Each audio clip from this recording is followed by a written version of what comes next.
Snatching ചെയ്ത് കിട്ടുന്ന gold എല്ലാം ഇവിടെ അണ്ണനെ ഏൽപ്പിക്കണമെന്ന്. എന്ന് പറഞ്ഞ വഴിയെ നടന്നു പോകുന്നവരുടെയും അതുപോലെ വീട്ടുമുറ്റത്ത് നിൽക്കുന്ന സ്ത്രീകളുടെയും സ്വർണമാലകൾ ബൈക്കിൽ ചെന്ന് വലിച്ചു പൊട്ടിക്കുന്നു.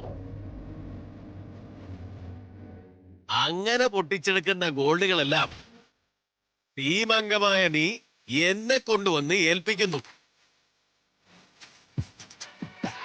ഞാനത് നല്ല വിലക്ക് വിറ്റിട്ട് അതിന്റെ ഷെയർ എല്ലാം നിങ്ങൾക്ക് എല്ലാവർക്കുമായി വീതിച്ചു തരുന്നു. ഇതല്ലേ ഈ കമ്പനിയുടെ നിയമം? അതെ. പക്ഷേ നീ എന്താണോ ചെയ്തേ? അണ്ണൻ ചോദിച്ചോ നീ? നീ ഞങ്ങളുടെ ടീമിൽ നിന്നുകൊണ്ട് സ്നാച്ചിങ് നടത്തി കിട്ടിയ സ്വർണങ്ങളെല്ലാം നിന്റെ ഈ കാമുകിക്ക് വേണ്ടി ഗിഫ്റ്റ് കൊടുത്തു.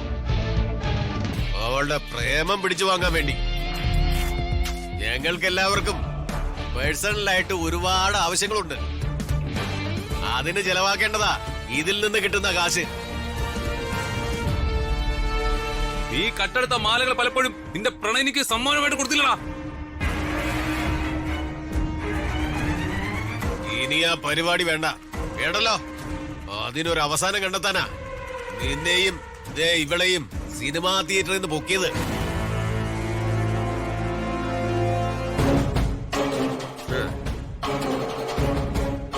ഇവള് പക്ഷെ നിരപരാധിയാ.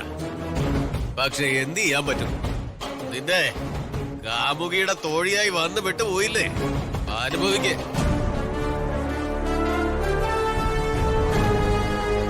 ഞങ്ങളെ വിട്ടയക്കണം അണ്ണ. മേലിൽ ഞാൻ ഇങ്ങനൊരു തെറ്റ് ചെയ്യില്ല അണ്ണ. വിട്ടയക്കാനോ? കാമുകിയുടെ പ്രണയം വേണ്ടുവോളം കിട്ടാൻ വേണ്ടി നീ ഒരു തെറ്റ് ചെയ്തു. അതിന് നീ രക്തസാക്ഷിയാകണം. അതാ നല്ലത്.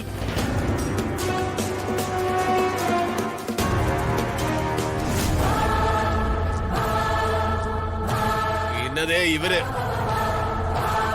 ഈ പ്രായമുള്ള പെൺകുട്ടികൾക്ക് മാർക്കറ്റിൽ നല്ല വിലയുണ്ട്. ഇന്റർനാഷണൽ മാർക്കറ്റിൽ.